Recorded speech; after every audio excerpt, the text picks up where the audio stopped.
Independence Sangram ನ್ಯೂಸ್ಗೆ ಸ್ವಾಗತ. ಕುಂಬಾರ್ ಮತ್ತು ಪಿಂಜಾರರ ಬದುಕು ಬೀದಿಪಾಲ್ ಮಾಡಿದ ಮಹಾನಗರ ಪಾಲಿಕೆ.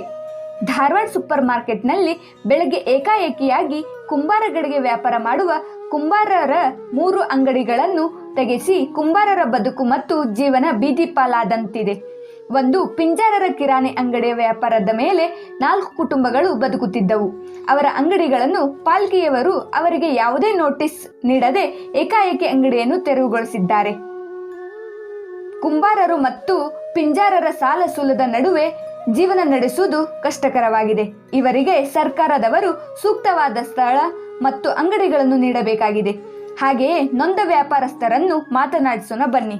ಫ್ರೈಡೇನು ತಕ್ಕೋರಿ ಅಂದಿದ್ವಿ ನಾವು ನಿನ್ನೆ ಇದು ಬಂದಿದ್ರೆ ನಾವು ಏನು ಹೇಳಿಲ್ಲ ಬಿಡ್ರಿ ಅವ್ರು ಯಾಕಂದ್ರೆ ಸೈಟ್ ತೆಗಿ ಅಂದ್ರೆ ಹ್ಞೂ ಅಂದಿದ್ವಿ ನಾವು.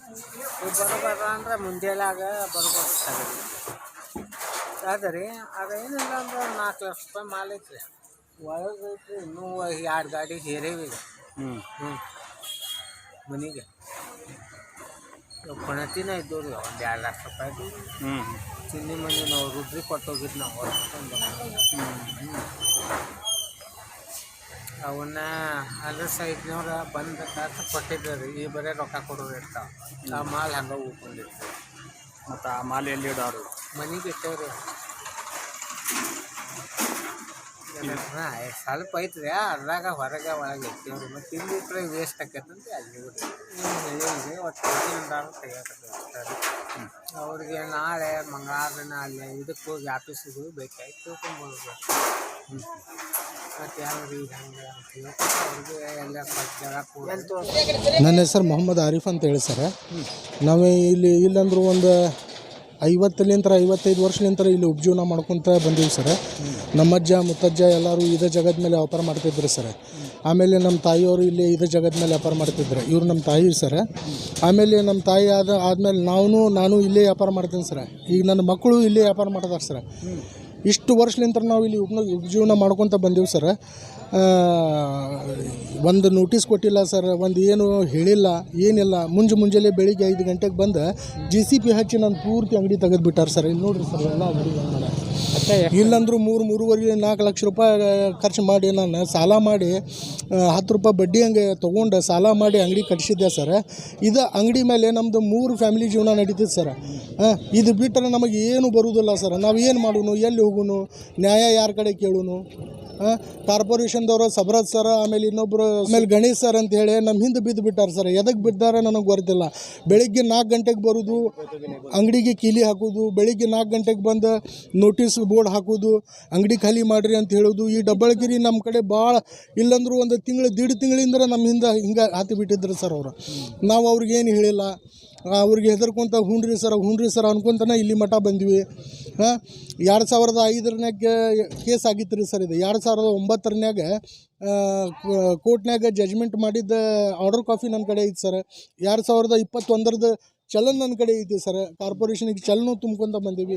ಎಲ್ಲ ಡಾಕ್ಯುಮೆಂಟ್ಸ್ ನಮ್ಮ ಕಡೆ ಐನಾ ಕ್ಲಿಯರ್ ಐತಿ ಸರ್. ಆದ್ರೂ ಬಂದು ಬೆಳಿಗ್ಗೆ 5 ಗಂಟೆಗೆ ಬಂದು JCB ಹಚ್ಚಿ ಅಂಗಡಿ ಕೇಳ್ಯಾರ ಸರ್. ಒಂದು ನೋಟಿಸ್ ಕೊಟ್ಟಿಲ್ಲ, ಒಂದು ಇನ್ಫಾರ್ಮೇಷನ್ ಕೊಟ್ಟಿಲ್ಲ, ಏನಿಲ್ಲ. ಬಂದು ಕಾರ್ಪೊರೇಷನ್ದವ್ರು ಬಂದು ಎಲ್ಲ ನನ್ನ ಅಂಗಡಿ ಬೀಳಿಸಿ ಈ ನಮೂನಿ ಮಾಡಿ ಹೋಗ್ಬಿಟ್ಟಾರೆ ಸರ್.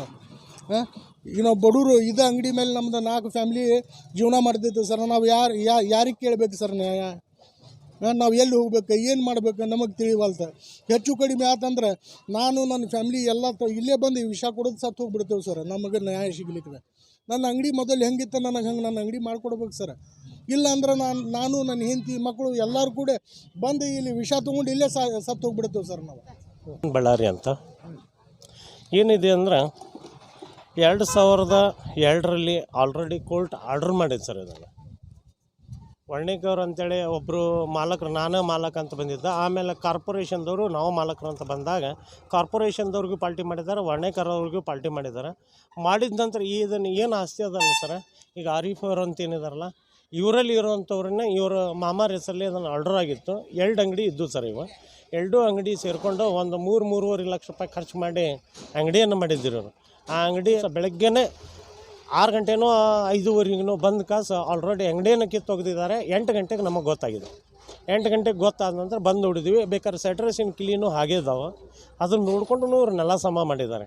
ನಾವೇನು ಹೇಳೋದಂದರೆ ಕೋರ್ಟ್ನಲ್ಲಿ ಇದನ್ನು ಆರ್ಡ್ರ್ ಆದ ನಂತರನೂ ಯಾಕೆ ಕಿತ್ತರು ಒಂದನೇದ್ದು. 2ನೇದ್ದು ನನಗೆ ಯಾಕೆ ನೋಟಿಸ್ ಜಾರಿ ಮಾಡಲಿಲ್ಲ. ನೋಟಿಸ್ ಜಾರಿ ಮಾಡಿ ನನ್ನ ಅಂಗಡಿ ಏನಾದರೂ ಕಿತ್ತಿದ್ರೆ ನನಗೊಂದು ಒಳ್ಳೇದು ಅನ್ನಿಸ್ತಿತ್ತು.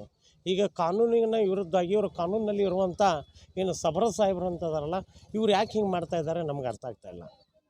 ಅಕಸ್ಮಾತ್ ಕಾರ್ಪೊರೇಷನ್ದವ್ರಿಗೂ ಪಾರ್ಟಿ ಮಾಡಿದ್ದಾರೆ, ಕಾರ್ಪೊರೇಷನ್ದವರು ಕೋರ್ಟ್ನಲ್ಲಿ ಬಂದಿದ್ದಾರೆ, ಆಮೇಲೆ ಇವರು ಬಂದಿದ್ದಾರೆ. ಇದನ್ನಾದ ನಂತರ ಏನಾದರೂ ಅವ್ರಂಗೆ ಆರ್ಡ್ರ್ ಆಗಿದೆ, ಆರ್ಡ್ರ್ ಆದರೆ ಅದನ್ನು ಕಾಪಿಯಾರ ತೋರಿಸ್ಬೇಕು. ಇಲ್ಲ ನಮ್ಮಂಗೆ ಆರ್ಡ್ರ್ ಆಗಿದ್ದಪ್ಪ ಇದನ್ನು ತಕ್ಕೊಳ್ರಿ ಅಂತಾರೆ ಹೇಳಬೇಕು.